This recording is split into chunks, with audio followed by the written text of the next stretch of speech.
এখন আমি আদা একটা বস্তা তুলে টেস্ট করে দেখবো কিরকম নামিয়েছে। আমি তো তার আগে একটু গাছ মারা গেছে, আদাগুলো তোলা হয়নি। আজকে একটু টেস্ট করে দেখবো আদা কিরকম হয়েছে।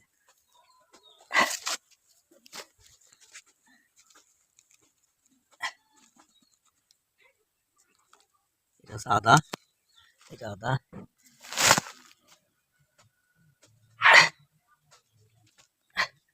এটা আদা,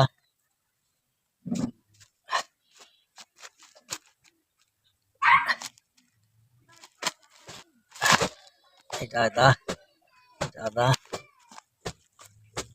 আছে,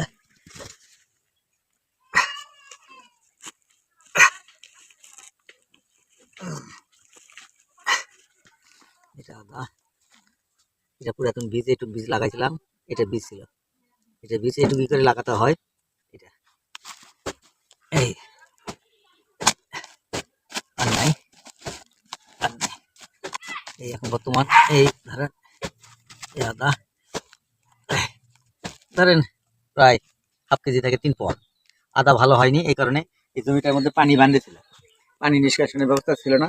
এটা জমি লাগাতে হবে একটু উঁচা জায়গা, এটা ছাপো হয়ে গেছে, পানি বাঁধে বাঁধে ছিল জায়গা জায়গায়, রস শুষে হ্যাঁ এই গাছ মারা গেছে, এই জন্য আদাটার ফলন কম। তারপরে যেটা হয়েছে মার্শাল্লাহ প্রায় হাফ কেজি থেকে 3 পোয়া হবে।